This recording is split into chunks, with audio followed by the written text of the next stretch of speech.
कर्नाटक में घूस घोटाला सामने आया है, जहां दोषी कोई आम व्यक्ति नहीं, जहां दोषी कर्नाटक के मुख्यमंत्री मिस्टर बोम्मई स्वयं है। दीपावली के अवसर पर सारे पत्रकार और इलेक्ट्रॉनिक मीडिया के साथियों को 1-1 लाख रुपए की रिश्वत भेजी गई। प्रजावाणी के एक साथी ने, एक और मीडिया चैनल के एक साथी ने, चैनल्स की एसोसिएशंस ने, एडिटर्स ने लिखकर मुख्यमंत्री को कहा कि क्या आप पत्रकारों का ईमान खरीदना चाहते हैं?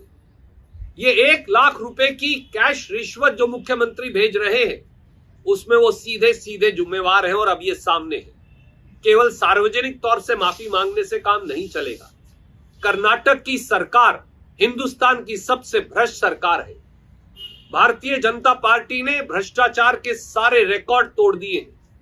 हमने ये साफ देखा कि कर्नाटक के जो कॉन्ट्रैक्टर एसोसिएशन है, उन्होंने चिट्ठी लिखकर प्रधानमंत्री तक को कहा कि हर कॉन्ट्रैक्ट पर 40% कमीशन की मांग की जाती है और देना पड़ता है, उसके बगैर कर्नाटक में कोई काम नहीं होता। 13,000 प्राइवेट स्कूल्स ने चिट्ठी लिखकर प्रधानमंत्री को कहा कि हर ग्रांट पर 40% कमीशन रिश्वत के तौर पर बोम्मई सरकार में देनी पड़ती है।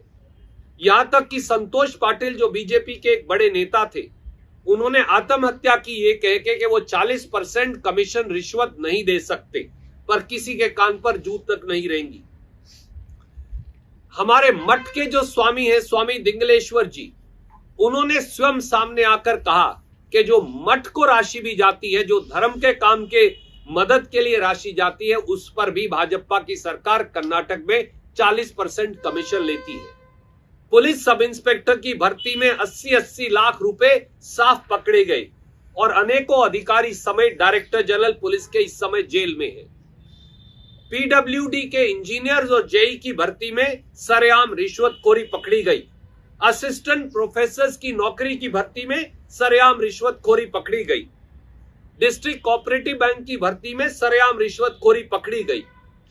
और बच्चों का जो मिड डे मील है, उसमें तो अंडे जो दिए जाते हैं, उसके अंदर भी रिश्वतखोरी पकड़ी गई। इन्होंने तो उन्हें भी नहीं बख्शा। और कल ही एक हमारे पुलिस के इंस्पेक्टर ने इसलिए आत्महत्या कर ली क्योंकि ट्रांसफर पोस्टिंग स्कैम में वो 80 लाख रुपया नहीं दे पाए। ये मैं नहीं कह रहा, ये बोम्मई सरकार के मंत्री टीएचपी नागराज कह रहे, जो बाकायदा उनको इस पर रिकॉर्ड किया गया और उन्होंने कहा कि 70-80 लाख रुपए दिए बगैर कोई पोस्टिंग नहीं हो पाती। मिस्टर बोम्मई, और अब आप स्वयं पकड़े गए हैं हमारे पत्रकार मित्रों का ईमान खरीदते हुए। मुख्यमंत्री बोम्मई और उनकी भ्रष्ट सरकार एक दिन भी सत्ता में नहीं रहनी चाहिए। हमारी मांग है मुख्यमंत्री बोम्मई पर भ्रष्टाचार का केस दर्ज हो, उन्हें जेल भेजा जाए